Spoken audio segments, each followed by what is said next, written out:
What's up, guys? Iván Carranza here, and welcome to Coffee with Iván. For today's episode, I had the honor to talk to the one and only Mirko Lupis. Mirko is a bass player, teacher, and beat maker from Lima, Peru. And this episode was kind of interesting because we're both Spanish native speakers. You know, I was also born and raised in Lima, so we could have just talked in Spanish for quite a while, but we had to make it in English so that you guys also, understand what we're talking about. So it was quite a funny experience talking to him in English, especially because we haven't met before. I have seen him once, like 7 years ago, but this was actually the first time that we talked to each other. I've been following him on social media for quite a bit, but never really talked to him. So it was a funny experience, I think, for both of us. In this episode, we talked about his debut album, Nutrientes, which stands for nutrients in Spanish. Also about making beats and the mixture between beats and electronic music with jazz. We talked about studying abroad because he lived in New York City for quite a while. We talked about the music scene in New York and also about going back to Peru to work as a musician. We talked about his influences and how he got started to playing bass and also about lifting weights. Don't forget to check out Mirko on Instagram at Mirko Lupis and to listen to his album Nutrientes on Spotify. I hope you guys enjoyed this episode. I'll see you guys in a bit.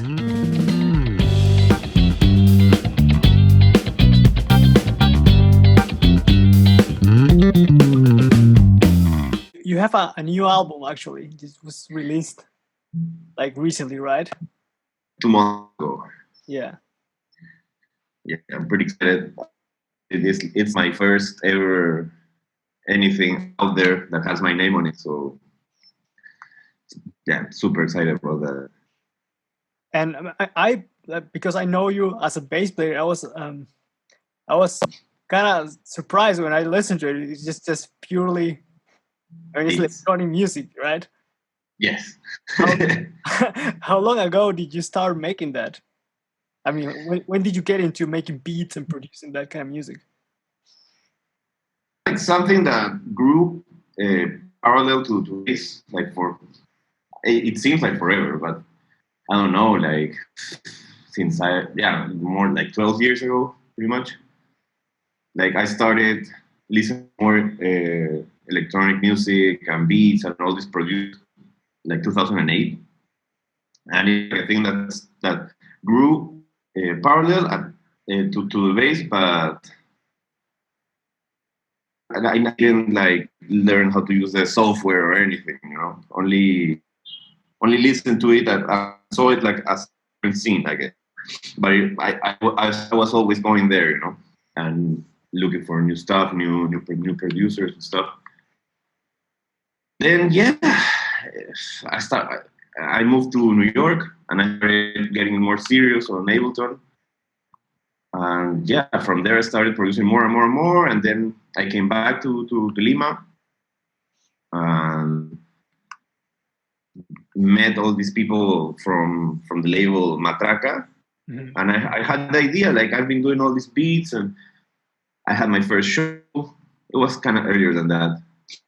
The thing is, like, I found this room in which I could record bass, but it wasn't about the bass because I was used to only listening to music like for years, only bass center or bass players, and fusionist stuff. I don't know. Thanks to Square Pusher, he was always like the one that. I don't know, like make me see the connection between both worlds. You can be like a bass player and do bass stuff, but also do all these like beats and music. I don't know how to, because everything's music, Yeah, definitely. Yeah, but I don't know. It was like a good way to see those two worlds together. And I don't know. It was so much fun. Like we talked earlier. I had my first show, my past experience with my own music, it was like music that half of the people were there just because, I don't know, they were my friends or tried to show some love, I guess. Yeah. And the other, and of course they did what was going on. And the other people knew what was going on, and they were like vibing, okay, that's my turn. And this new experience was like completely different. It was like people dancing and grooving, and I made like an intro with my bass, like with pedals and a looper and reverb and stuff. So I don't know, get like a symbol of mixing both things and a completely different outcome, you know, and it's still like my own stuff. So it was like that was the start. That's like 2016 ish, and then I started having these gigs like here and there because some people saw me doing that and like called me for. But my thing wasn't so much like a dance floor kind of music. It's more like the beginning party, I guess, or the super end. Yeah. Well, I mean that was the only way for me to see it applied in the electronic scene here, because in other places like in LA or Berlin, I don't know, there's like a beat scene, you know. Yeah. And yeah, I started doing more stuff, trying to find something that my sound, I guess. And yeah, I started making all these beats. I had like 4, and then I made like a curation, I could say, and picked the 5 shows for the EP, and yeah, here am I. It's like kind of summed up, but yeah. Yeah, that's cool. How do you like see the development, like where you were before when you started, like 2016 when you said, to like to the point where you're now, where you release your own album? Like, has the style changed? Yeah. General overall in the scene, because I'm not familiar with the electronic music scene. I don't know what's going on there. How has your producing techniques evolved over the years? Well, there's no much. There's not like a scene here for that kind of style. Actually, here is more like techno-y stuff, house stuff, and parties for type. Also, like more like noise kind of scene, more underground. No, there are a couple of venues you could call it that you go and play that stuff. Which I have been part of a couple, being fun with the bass and stuff, but that's another story. But yeah, the scene hasn't developed or changed actually. But the first thing you mentioned about the sound and the production, yeah, it's definitely changed, because the problem, I could say, it's a problem of doing stuff with the laptop. Like when you get kind of proficient with it, you kind of, with not much, you can make anything, kind of, you know, like a sound alike of things that you like. Mm-hmm. So that's like paralysis by analysis. Yeah. Like all this, who am I in all these options, you know? And that also happens with the bass, with tones and strings and pedals and stuff like that. Yeah, so I was like trying stuff for years. Like it was exactly the same as when you start playing the bass and you like get hooked this bass player or this vibe, and you like pretend you're the guy and you feel like, yeah, you know, it's like you're playing, but still you're like developing and catching some stuff that you're gonna develop in the future, no? So it was the same journey now that I see it. And yeah, I tried different tempos, and then, I don't know, started incorporating more the bass, not only like playing my part bass line, but also like with the stuff that I used to some years back, like with pedals and, you know, making like atmospheres and texture stuff, and add that to the production, and yeah, so it's been definitely a journey. but more than knowing more stuff, it's deciding which path to take, develop only that instead of being like a mismatch of things that are not, I don't know, that it's just like things that you like instead of like you're like following like an aesthetic. Yeah, got it. Something like that. Yeah.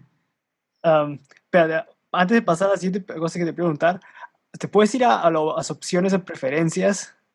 Sí. Sonido y avanzado. Ya. Que como que a veces pasan carros y se corta tu voz. Te voy a cerrar la ventana igual. Yeah.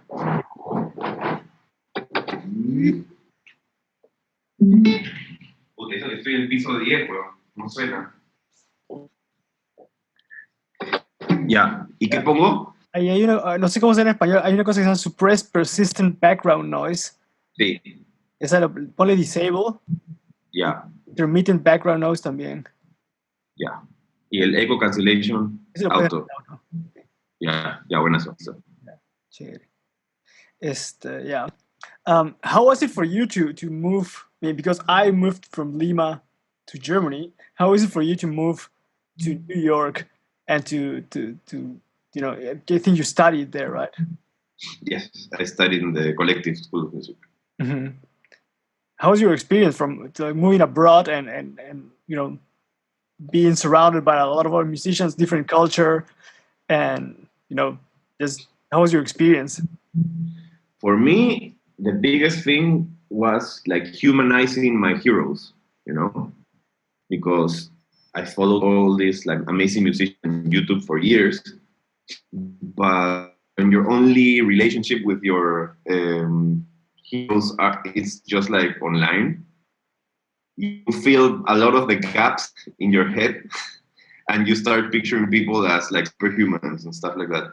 Yeah, I'm not saying like seeing them play live makes them more human, because it only proves their level and how amazing they are. But you know, like talking to them, and in one case, I became friends with a couple.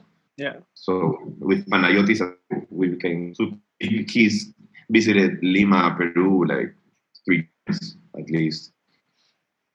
So yeah, talking to him and hearing him and other people like tell me about the scene, and I don't know, amazing. And also having like Mark Juliana and Wayne Krantz, all these like musicians I've been following for years, like in front of me. Yeah. Amazing, super inspiring. Like just to know that there are some venues that you just show up any night, even if you don't know the musicians, and your mind's gonna be blown, you know? Yeah. So that was amazing. Super inspiring. The teachers, I don't know, like it seemed like the lessons and everything, it was more about like the concept rather than the technique. I don't know, like I got this feeling like of so much depth in the air of you would see life, and what would people teach you, like I don't know, like it gave me a lot of like meet people that they really value like stuff about the music, you know, not only like this scale or this arpeggio, or which are, that's already a given. Now it's who are you, what's your sound, what are you going for, you know? Yeah. And like I can imagine that trying to play, you know, to get gigs and to play in this scene, there can be intimidating, considering that you go to a place, you see some monstrous musicians just sleeping every night. Yeah, but the scene is huge. There's work for everybody. I have a friend like Ismael. He makes these amazing drums, and I've seen him play salsa, you know, on the drums and singing, and also playing on a band, like legit, like really. So you're just gigging, you know? Yeah. That everything's not about the 55 bar smalls and all those specific places, but they're just there like for you to. I saw them as like places that you go there for a lot of inspiration, you know. Yeah. But yeah, a couple of gigs, like, I know, yeah, that was super intimidating. Something else. I played with a teacher that was a teacher on my school, Marco Yor, and he asked me to play with his band of gigs. Man, that was something else, like, because one is to see have the experience live. I mean, like, watch like a band, but another thing is like being part of, the actual situation and sharing the stage with these musicians. And I was just thinking, like, what am I doing with these people? I have no place to be here. Of course, that's like a bunch of your insecurities just talking about loud, because I don't know, the drummer called me, but still, it's like, but it was, amazing. So much like real improvisation. You actually like feel like these people are like throwing themselves at improvisation. This is Yeah. So you went there to study and to play specifically jazz, right? I mean, it's a music school. You can take it wherever you want. Mm-hmm. But yeah, it's super cool because it's super open in that aspect. So okay. I chose there are programs, a bunch of programs, and you can you write your own stuff, and instead of like other schools that I've been heard of, it's like the band is students and you have one teacher being like the leader. This place is the other way around. You are playing with like top level cats and a teacher. Okay. That brings up your level like super fast, and yeah, play jazz and standards and odd meters, and I was all about that stuff, back then.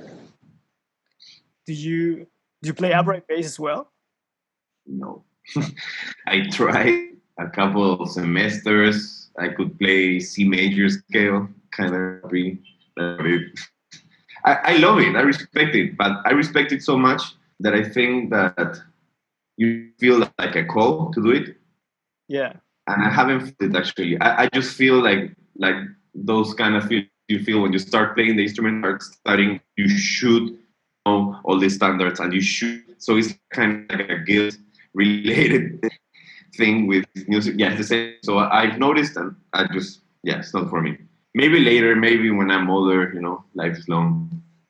Yeah, I know what you mean, because I took also like upright lessons for a year, and it was fun. It was a great instrument, but I personally, first of all, fell in love with the electric bass, not the upright bass, and also the respect for someone who actually plays it good and make the instrument sound great. I wouldn't be able to say, even if it's like a super simple and easy gig where I just play like, quarter notes and like roots and things. I would say, just call somebody else because he's gonna do a better job than me. Yeah. It's a world of its own. Yeah, for sure. How was it for you then when you were done in New York and learning all these new things and it's like soaking up all this information and going back to Peru? Did you like decide from the very beginning that you wanted to go back, or yeah? Yeah, I finished studying and I was playing at the moment like salsa gig, and I also was playing with Marco Georgievic. Those were like my only kind of steady gigs, but still steady means like couple of gigs or one of each a month. So that was like my reality, super fun, but still like you see like how long it's gonna take me to be able to pay the bills, with gigging and stuff. So I was thinking about that, and I just found myself in this kind of crossroad. So it was like stay here and apply for my artist visa and that whole thing, or come back, And I thought about it a lot. And yeah, maybe I realized that I have all these friends here, like I mentioned, that are of bands are like pretty big here. There are like contacts that I know if I don't know if we ever be able to get those kind of contacts in New York, Yeah. So yeah, and I also have some personal stuff that I was like eager to come back and fix in a way. So instead of having it like bother me throughout the years, so I don't know. I just thought about it and followed my heart, like they say, and I just came here. Yeah. So I would never know if the other decision was better or not, but it was cool to come back and with all that that momentum that city gives New York. Yeah, definitely.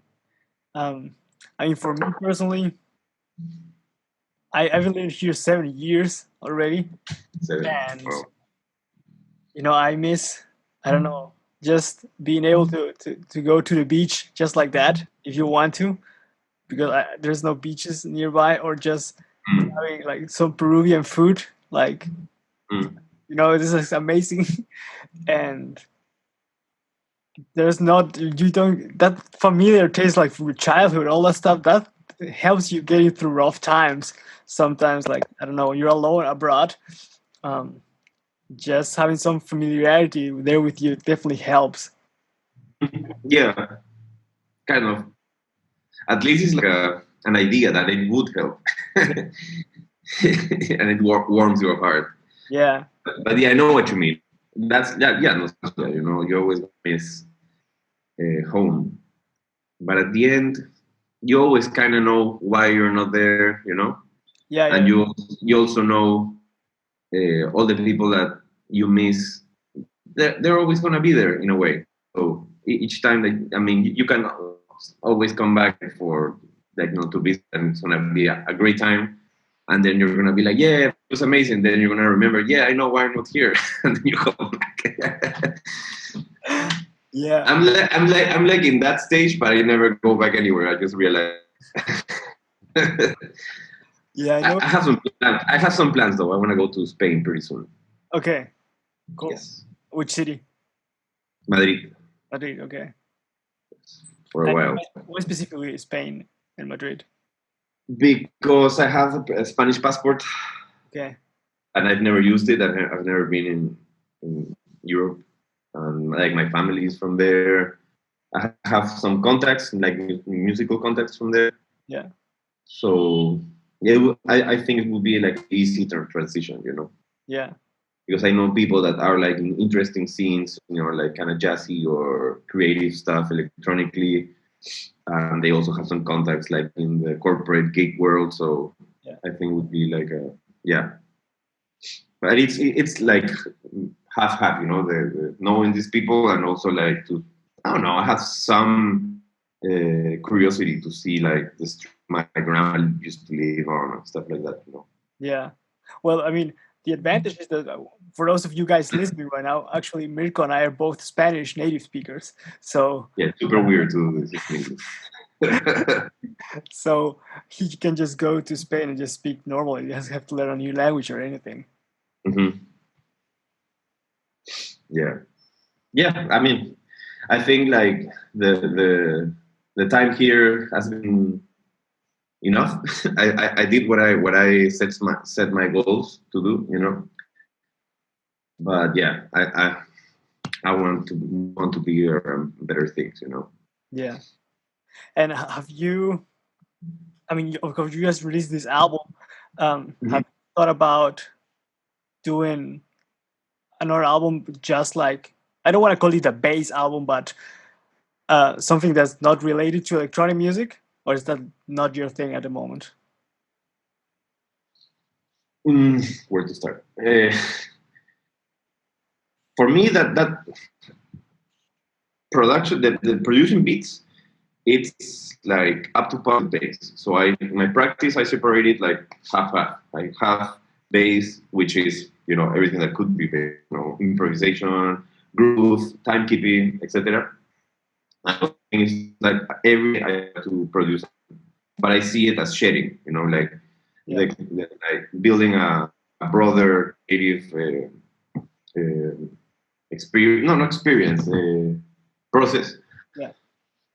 And yeah, I take it like as serious base. So I don't see, I'm starting to not see them separate, you know, like everything that I'm learning or getting better at bass, I apply it to the beats. But I would love to have another. You froze for a sec. Can you repeat that? If I ever start another jazzy project again, that would be when I move. You know? Okay. Yeah. Just for the logistics aspects, or? You could say it like that, super politely. But my favorite part of my project is like it all depends on me. It's me, the sampler. You know, if I want to plug in the bass, there's a hole here. Yeah. So I'm the only one that has the responsibility if it's going somewhere or not. You know, instead of other variables. I know what you mean. So, but when as soon as I got from New York here, I had like all my compositions. I recorded a couple. I don't know if I've shown them to you. No. In New York, crazy like open strings and odd meters and stuff. Super fun, super fun.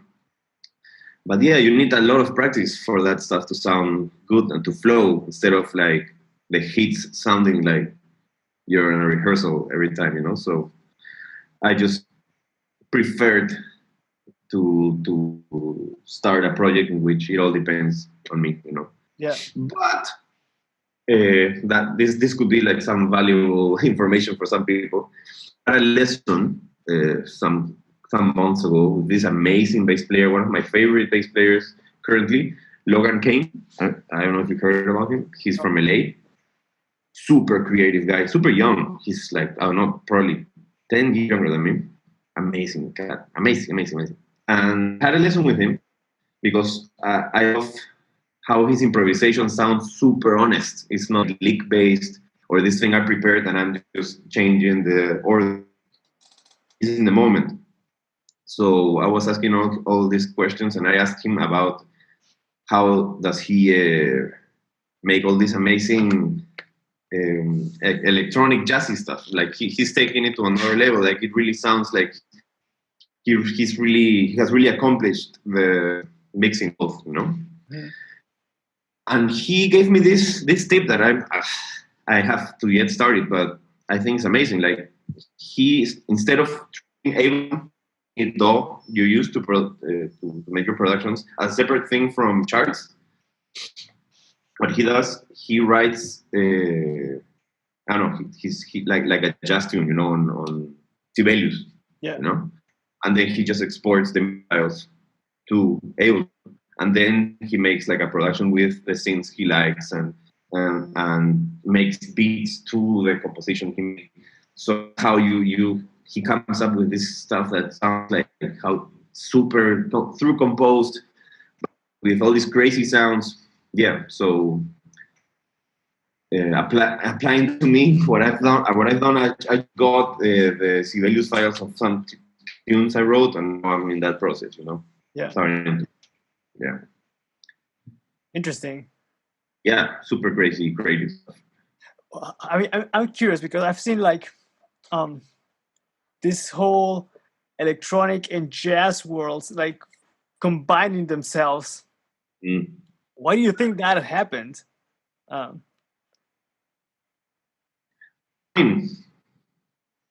Because there are people that like both genres, you know. And there are people doing that for a while, you know. I mentioned Square Pusher earlier, you know. But I think parallel to that also is probably the reality that it's so much easier to manage, you know. It's you and your laptop and your instrument. So if you happen to like the genre also and you play jazz, that's also like an outlet in which you can be more productive, I guess. Yeah. So I think it's like somewhere in the middle of both. Mm-hmm. And because I'm completely ignorant of this, but I can imagine there's a lot of work going into making the beats and everything. How long, like, does, for example, one tune or one song take you to like fully produce like the basic structure? I would say, not like fully mixed and everything, but just to get like a skeleton. Before that, it depends, man. But what I've been doing lately is that I never fight the beat. What I mean, like, if I'm like sampling something and I'm like chopping it, and I would like it to sound a way, and I'm like fighting it for it to sound the way I would like to. If I find myself in that situation, I just stop, I erase that, and I start another idea. Yeah. So for me, it has to flow like super easy from beginning to end. Yeah. Because then it's not about you reacting to something. It's more like you wanting something to be a certain way. Mm-hmm.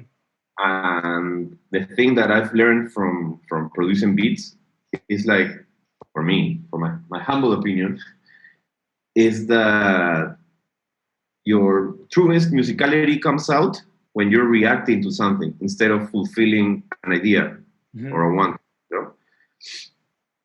And I found myself like making stuff that I know I wouldn't get there in another way, just because I'm reacting to a sample, And then I came up with this idea of sampling myself, in which what I do is, I don't know, for example, I have like a bunch of pedals, So I just have like I don't know, 4 random ones, no banded. And I even order in which I put them, no thought behind it, not like delay at the end, sometimes even delay at the beginning. I don't care, just like make like a quick patch. Yeah. And then I just improvise like for 5 minutes, I don't know, moving the knobs, playing stuff, chords, lines, whatever, but with no intention, just like a kid, but with kind of good sound, And then I put that on, and then I chop that up as if it's like I don't know, Bill Evans solo piano. Yeah. And then stuff comes out that I don't know that I've played, but I know I would never be able to do that in another way, Yeah. So yeah, the beat making has opened me all this new experience, to composing and the difference between just fulfilling an idea you have and actually being musical. Yeah, that's interesting because this I can imagine that this process that you mentioned about reacting to samples, for example, maybe that's why some of the jazz musicians are drawn to that, because I don't know, if you're playing in a jazz band and you hear like, I don't know, the guitar player doing something and then you improvise on top of that, and that leads to new ideas and new concept.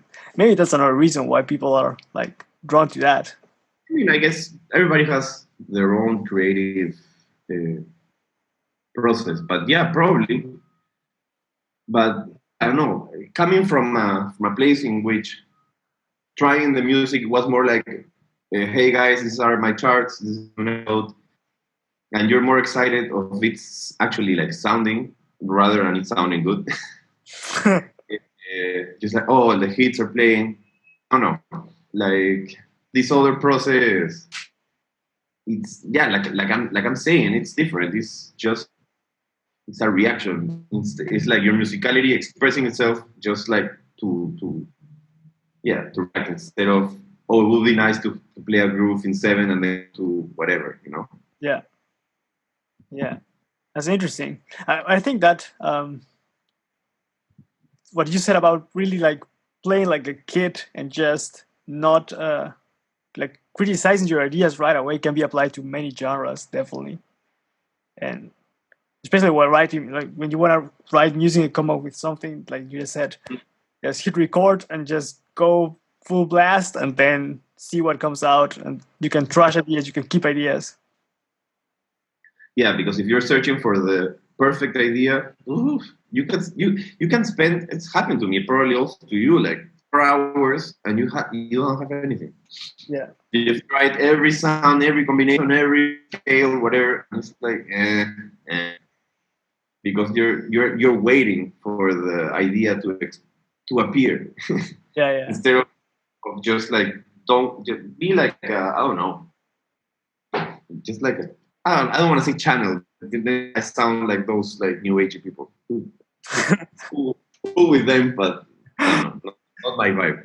Yeah. But in a way, yeah, just don't think so much, you know. Mm-hmm. Yeah. You mentioned earlier that, I mean, for those of you listening, right now it's August 2020, so we're in the middle of a pandemic. So you've been like pretty much playing, practicing, lifting weights, and teaching as well. What do you? I mean, because I've seen you play, and you are a monster bass player. Thank you. What are you working on nowadays? Like, what's your practice routine look like? Bass. Yeah. Me, timing is everything. So that's like an obsession of mine. So I have this 30 BPM exercise that I've been doing for some time. So I always come back to it because it keeps me in check. Mm-hmm. Like, yeah, it's kind of tedious to explain because it involves like a harmonic, a minor, and it's on thirds, and it's going. I explain it, but the thing is like pretty much playing triplets on 30 BPMs and then keeping the same fingering, but now 16 notes, quintuplets, but always like, since it's triplets, it's always against three in a way. So yeah, doing that whole thing every day, you know, for I don't know, 15 minutes. That's like my warm up. And lately, what I've been doing is just like found this amazing drummer that has a YouTube channel, Dim Sunk, something like that. Mm-hmm. Sounds amazing. He has all like, I don't know, hundreds of 4-minute clips of him playing grooves, but just the groove, and it feels amazing. So I just like press play on those and start improvising some bass lines, trying to lock with him. And lately what I'm doing is putting that like as a loop and then choosing 2 chords or a substitution and, you know, to keep the hands fresh. And that's like the foundation of everything. So that like the only way I have to maintain, you know, the technique and improvisational skills a bit, and then start to work on something, you know, a new bass line song, transcribing a solo. Now I have this idea that I'm meditating if I'm gonna start or not. And I wanna learn all the solos in Witch Hunt, this song from Wayne Shorter. Mm-hmm. But like Miles Davis solo, then the Wayne Shorter solo, and then the solo. Yeah, that's gonna be a challenge. I'm thinking. The thing is, like, I've heard the song so many times that I can sing them, so I know it's gonna take a lot less, and it's not a fast tune. It's like hard bop. Yeah. But still, yeah, I don't know. I'm thinking about it. Yeah. I might just stick to playing Lion Tower and that kind of stuff. Yeah. So if you could like say, for example, to your younger self, one tip about practicing or playing music, playing bass, what would you give yourself as a tip? Yeah, don't.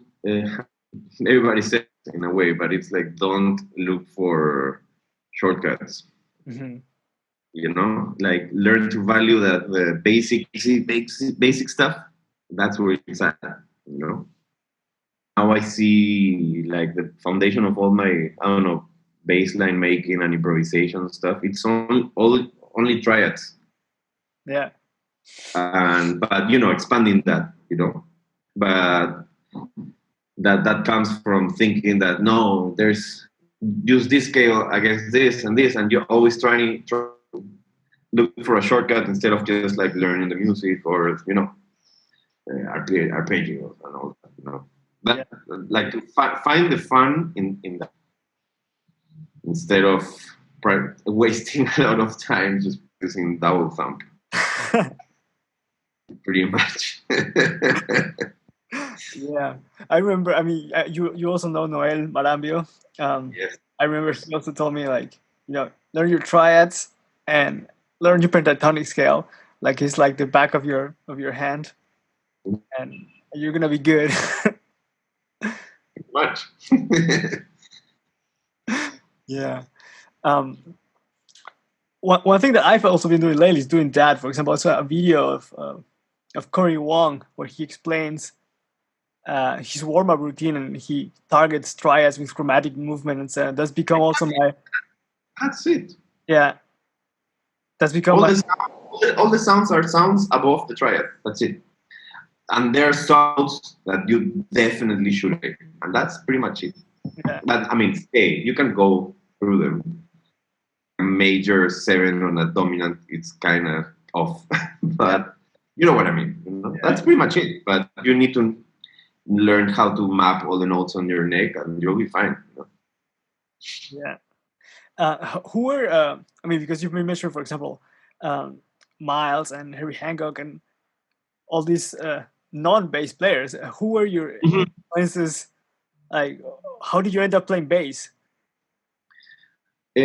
Probably like everybody, like it's a mixture of thinking it's gonna be easier, thinking it's gonna be cheaper, so it's gonna be easier to convince my parents to buy it because it's less string.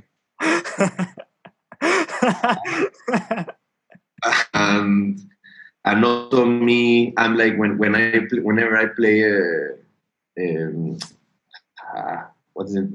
This board game that you buy properties. Monopoly? Yeah, it's when I play Monopoly, I choose like the boot. I always go to the underdog. I guess that's like my personality. Yeah. So yeah, it's a mixture of all those.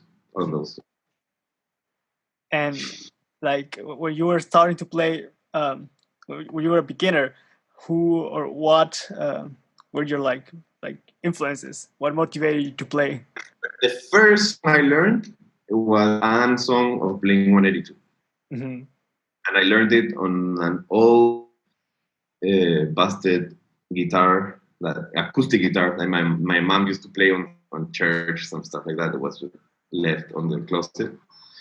I learned it there, and then I used to go to this place. You definitely know the name, Brazil. Mm-hmm. And I bought all the punk albums I could get, and that's when I found my first bass hero, Fat Mike from Neve.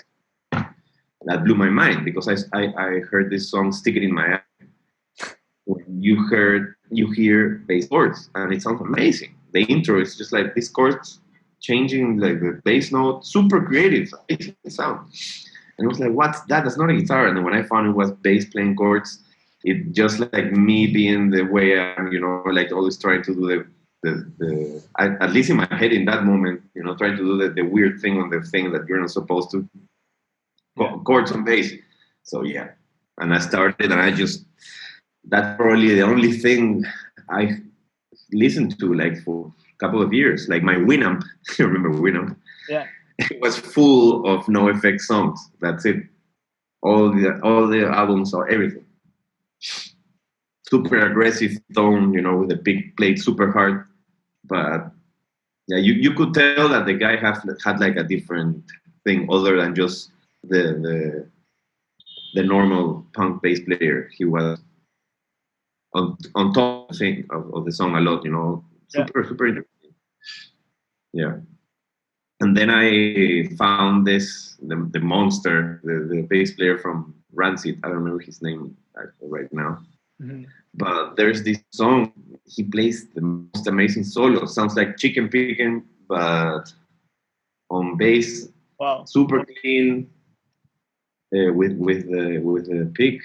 Man, like you need to listen to that stuff. It's the lines, and I was like 13, so you know.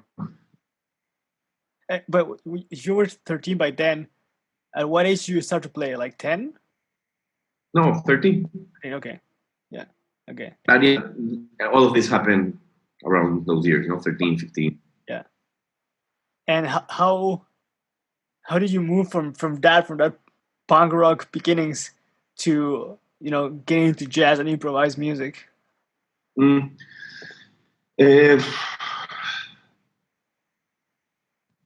Yeah, just learning more styles and started to learn the music that I liked, other than punk, like more rock, more the Police stuff, a lot. And then I found Victor Wooten. Mm-hmm. So that was like my new obsession when I was a kid. So I was seeing all the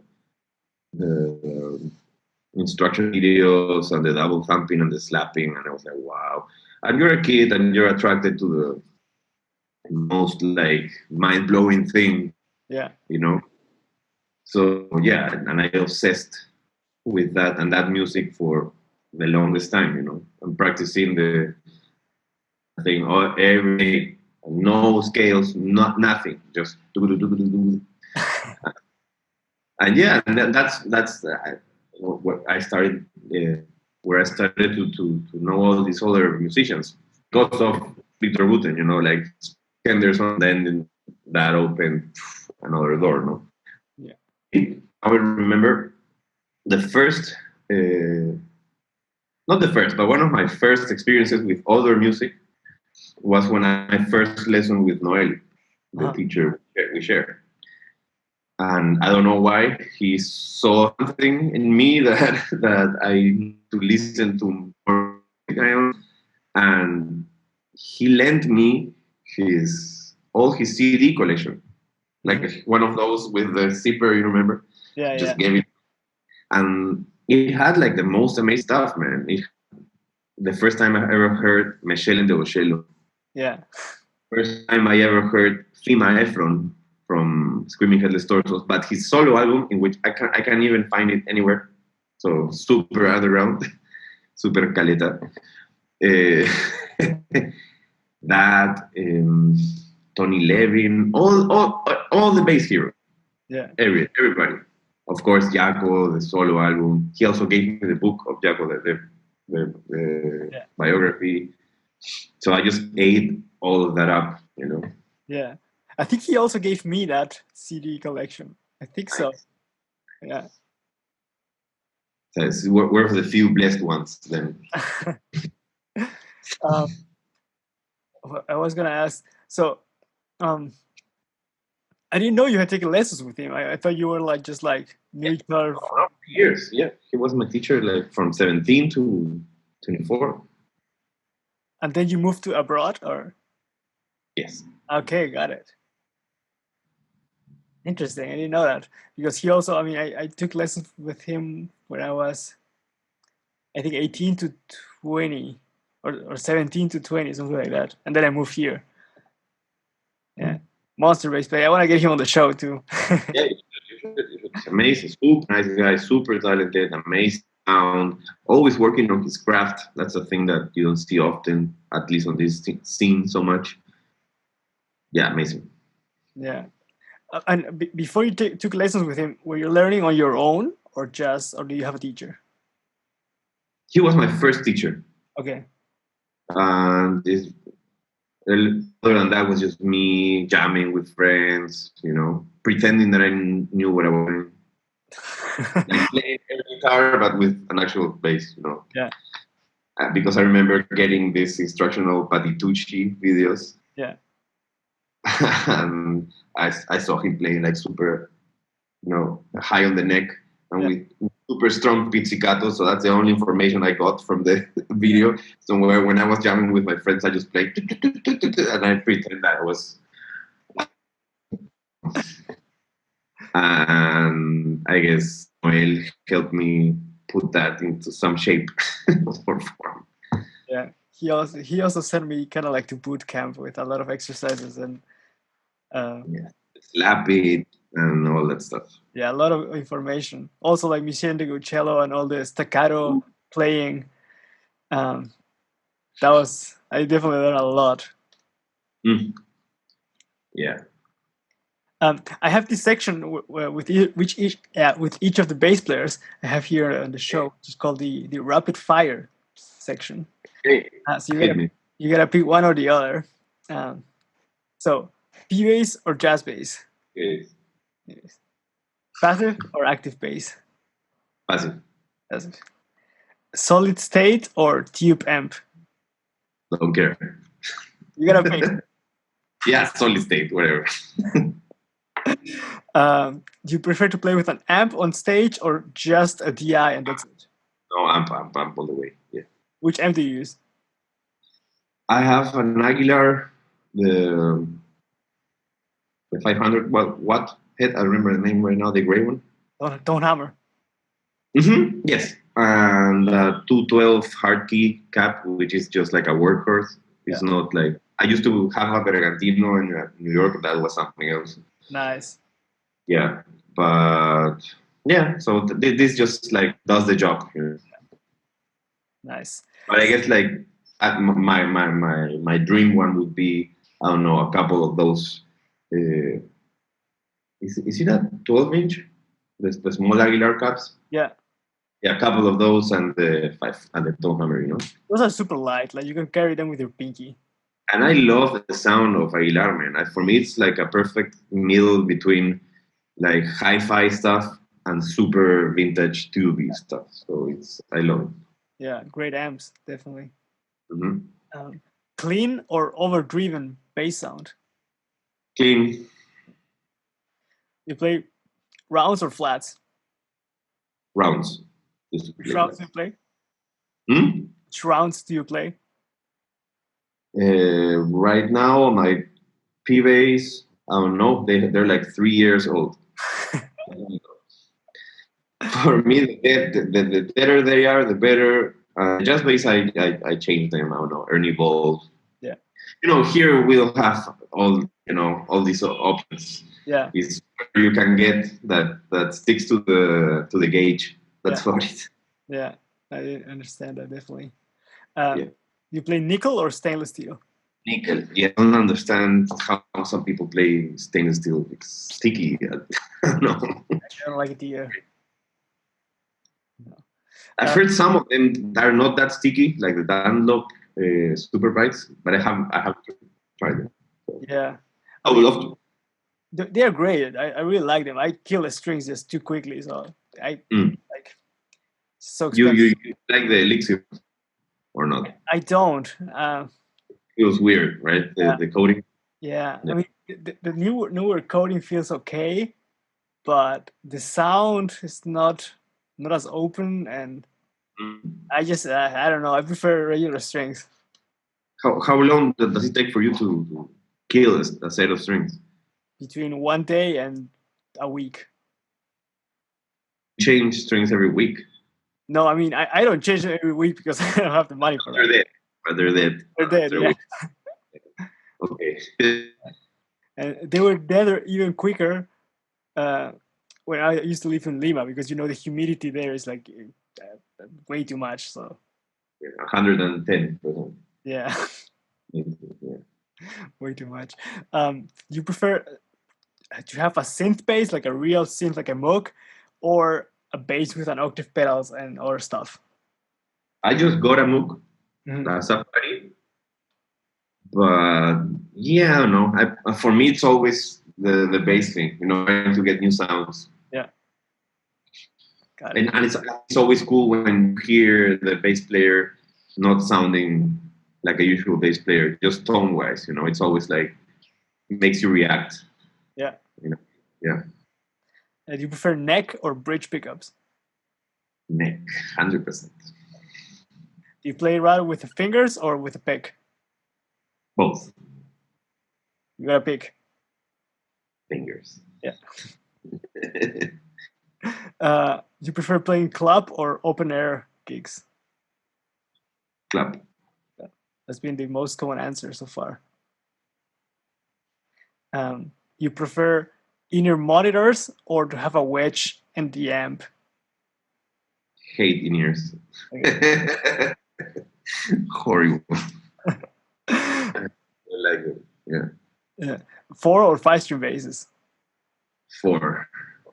Because you got a new 5 string recently, right? Yeah, I just sold it. No, I'm not a 5-string guy.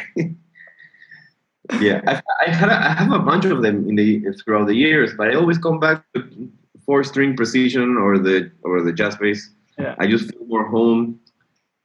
I don't know. Like the thing is, like I find myself, I like so much the low B that I start using it just because I have it. Yeah. So it ends up just me playing low C's the whole time. No, there's no reason for me to do that. So I don't know. Probably I'm gonna get. I would like to get a 6-string soon, because just for the motivation to practice a new thing, you know. Yeah.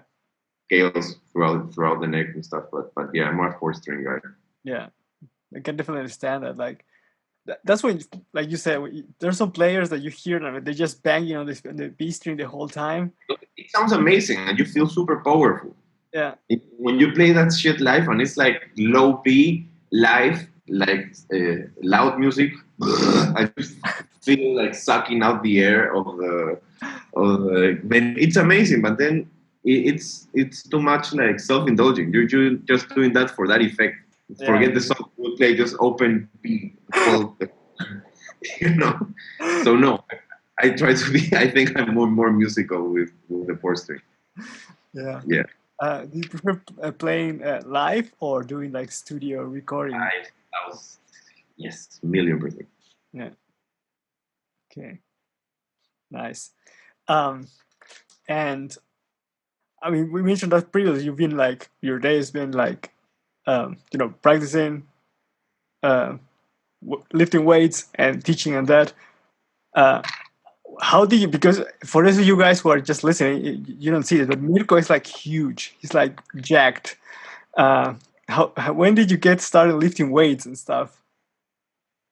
I started since I was 17. And I've been competing almost 4 years. Okay. In powerlifting. Yeah. You're the champion, right, in Peru? In my category, yeah. Which weight is that? Up to 120 kilos. Yeah. So it's from 105.6 to 120. So I dwell between 119 and 122. Yeah. Depends if I ate pizza or not. And so what? You also lift weights. I've seen your stories. Yeah. Some deadlifts, some squats. Yeah. To me, it's your gym looks amazing. Yeah, it's a cool place. It's a cool place. All the Helico bars, I'm always like drooling, like wow. Yeah. Yeah, it's I mean that part of the gym is kind of rather new.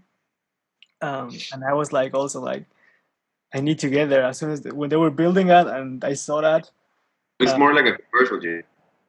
Yeah, it's like a commercial gym, and then behind the main area there's the real squat racks and the deadlift platforms are. And you have to pay a bit extra for that, but that's worth it to me. Of course, it's another thing working with that equipment.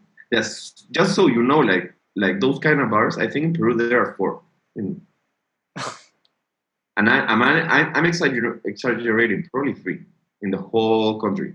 Wow. Yeah, it's like 4, yeah. But man, like how many of those bars have your gym? So that's amazing, you know. Yeah, I think we have like 5 or 6 of the Helico ones. Oof, that's for me. That in terms, it's like saying going to this rehearsal space and they have like, I don't know, 50 something precision bases up for grabs. Yeah. Something like that. Yeah. And when did you start taking it more seriously about the training and lifting weights? For me, it's always been there. It's part of me, part of who I am. Keeps me focused. Keeps me not partying at all, because you start looking at partying and drinking and stuff like that as something that's gonna. I know what you mean. Like I can have like a slight buzz, like 6 beers, 5, but like partying, it's like, am I going to investing all this time, money, to then just having on one night ruin it all, So it's helped for that. But it also has helped music a lot, because just having the experience to be, when I started competing, because I've always lived there when I was in New York, always. Yeah. But when I started competing and going to the competition and feeling and not like trying to perfect the movements, is just as learning technique on bass. Yeah. It's super, to the most, minuscule detail, and it changes everything. And also having the opportunity and experience to feel like a beginner again, that's amazing, because you're so focused on, for example, the training day or the routine or the program you have. You forget that you play music and that you play bass, and you go out of the gym, it's like, you remember all of this other of your life, and that breath of fresh air is super useful to producing. So what I do is, like, I start one idea in the morning, and when I feel stuck, I just stop, and then eventually I go to train, and when I come back, I it's like fresh ears to it, instead of all day to develop it or Yeah. I don't know if you get the same experience, kind of. Yeah, for me it's that too. It really takes you out. Yeah, because if I don't do that, I don't go to work out, and I mean, I'm not lifting any weight remotely comparative to you, but. No, but you're doing the 3 basics. People go to the gym just to walk and do a few curls. But when I go there, it's like, not many people are going to do that. That's great. Yeah, like you mentioned, when I go there, it's like the music is on the side. I'm not thinking about it, because if I think about something else, the bar and the squat, I'm gonna fail that. No. That's why. Yeah. For me, it's like forced meditation. Yeah, yeah, and it's also for me at least. You I mean, I don't know, when I'm gonna do a heavy attempt at the deadlift or a squat or whatever, it's like. And you go super early too, right? Yeah, I wake up early. I can sleep in. That's that's another story, but. Okay, but yeah, I always see like 6 a.m. squatting. I'm like, whoa, Yeah. That's making like 10 times harder. When I go there, I do one of those heavy attempts. It's like just for me at least, the mental training of, putting you in like really weird situations, because you're getting crushed there. Yeah, you just grab the bar and see what happens. You need to be on a mental state. Yeah. Go on. How do you see, for example, now that there's probably nothing going on, any competitions coming up? And if they're coming up, I'm not showing up. Yeah, no. The situation, as you know, it's super aggressive. So I'm lucky that a couple of friends of mine are so lucky, man. They built this home gym 4 blocks from my place, and only the 3 of us go there. And it's even an abandoned house, so I have my own key, so I can go. So I have like 500 kilograms in weights and 3 bars and a competition rack. So it's actually, that place is like the best equipped powerlifting place that I know in this country, pretty much. And it's 4 blocks from here, so I'm just like thankful and doing the work, Yeah, but the regular gyms have opened up or not yet? No, not yet. Okay. Some people have like their own underground things, as expected. And there are a lot of cases of cops, closing them and stuff like that. But yeah, nothing regular, Okay. It's, Got it. yeah. I mean, because the situation there in Peru is a bit different. I mean, well, of course, pandemic is worldwide, but South America has it pretty bad at the moment. When do you think, like, how do you see the future of the music industry looking like? Wow, man, that question. I don't know. I don't know. That's the thing about the thing. It's only certainty. That's the thing you have, you know. So just take it one day at a time. Do what you can do on that day, and that's pretty much it. Like if you start thinking about possibilities, and I remove me being optimistic, it's just anxiety, man. I don't know. I really don't know. Yeah. Because for me, it's funny when people say, "Yeah, next year." I don't know, people got this idea that New Year's Eve happens and it's like this reset switch, and now we're fine, and only bad things stay on the dimension of 1 year. Yeah. For me, that's delusional. So whenever I hear that argument, I'm like, "What? You're not what? I mean, are we really in the same situation?" Yeah. So yeah, I don't know, man. The only gigs that are coming is like October, and I have a couple with this band I'm playing, Kanaku y El Tigre, which they can recently released an album, and I recorded bass on most of all the songs. And that's probably, I could say, like the proudest bass. The bass stuff that's out there that I'm the proudest, because I really like the bass lines, how everything sounding. What's the name of the album? Y si le doy zoom, puedo ver África. Yeah.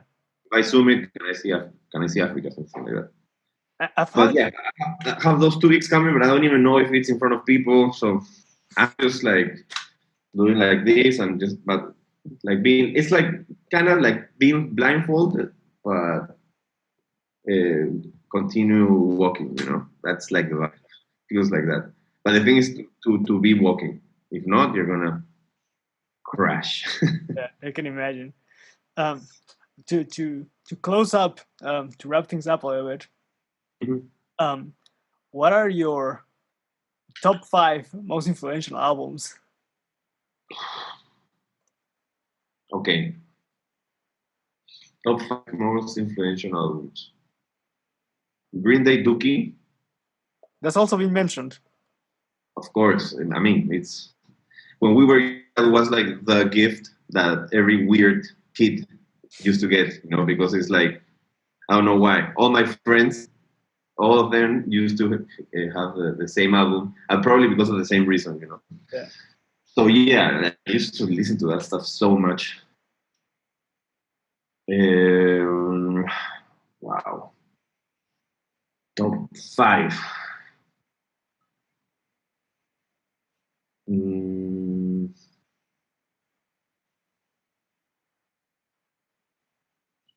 David Binney's Epicenter.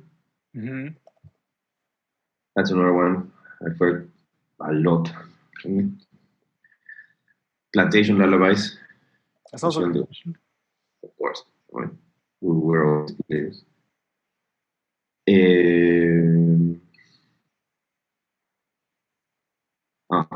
Hudson Mohawk. What's the name of the album? The first one, Butter. Hudson Mohawk Butter. Mm-hmm. That's 4 or 3? 3? 3. Yeah, 3, right? 4. I only have 1. I mean, I could say Death Grips Ex-Military because it really made an impression to me, but that's kind of recent, so I need to think about it. It can be recent. That doesn't have to be old. No, I know, but for me, it's a super. It's a question that I'm taking it, you know. Yeah. Yeah, it's not something you can play with. You know what I mean? It's like a top 5 of all the albums. Whoa. Yeah. Let's stay with that. Yeah. Yeah. Great. That's great. Yeah. Awesome. Where can people find you online? I have my Instagram. It's Mirko Lupis, I think, if I haven't changed it. Wait. Yes, Mirko Lupis. My new album is on Apple Music, Spotify, also on Bandcamp recently. So yeah. That's your producer name is Nutrientes, or? No, that's the album. That's the album, okay. That was gonna be the name of the producer name, but some of my friends here advised me that probably for some time I should use a name that more people can relate. Of course, my name, but instead of like introducing a new name, So yeah. And Facebook or Twitter or something, YouTube. No, I only use Instagram. I mean, I use Facebook is for family. I just use the Instagram and yeah, pretty much Instagram. Yeah, I'm gonna stop recording. We can talk for a second later.